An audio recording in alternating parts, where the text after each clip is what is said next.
Recreational marijuana is now legal in 11 states, but here in Connecticut, the debate continues. Momentum is certainly growing, but not enough to get legislation passed. Fred Carstensen, a finance and economics professor at UConn, just completed a study that takes a look at jobs and revenue.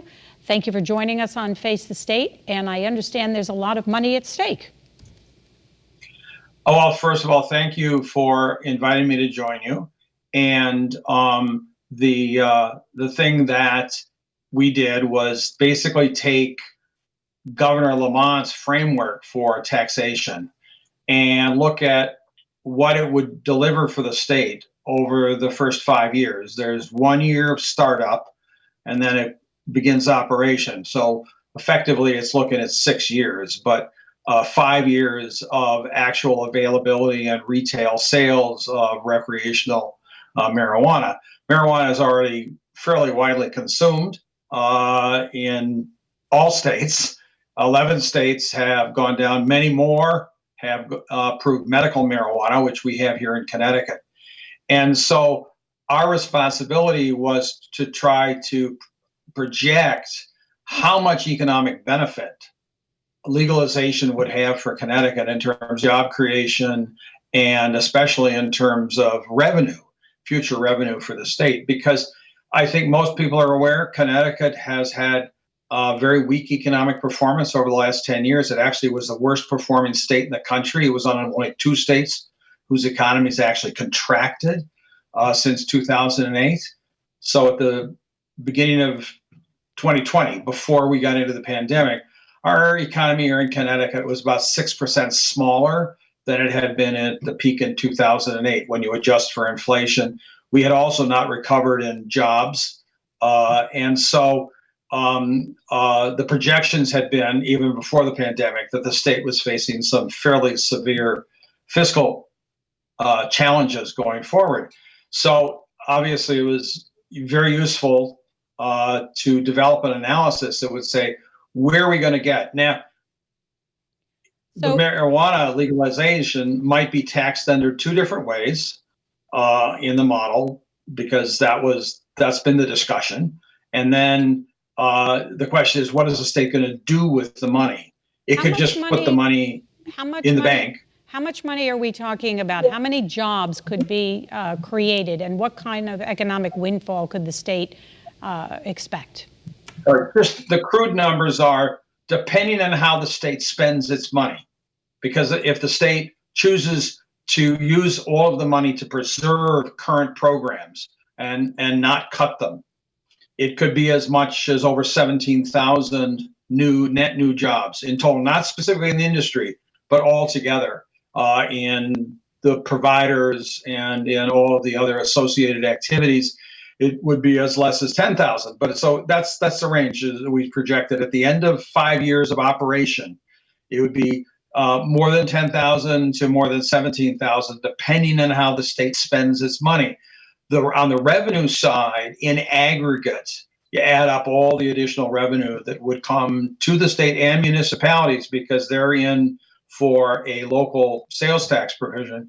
It would be upwards of about $1 billion in aggregate over the next 6 years in total of 5 years of operation. Pretty substantial, given the challenges that the state of Connecticut is facing, both on jobs and on revenue. So it would be a very measurable positive impact on the state. And our estimates, in fact, we consider conservative, because the actual model that economic model that's used to do these projections is itself, we think, optimistic about how good things are going to be going forward.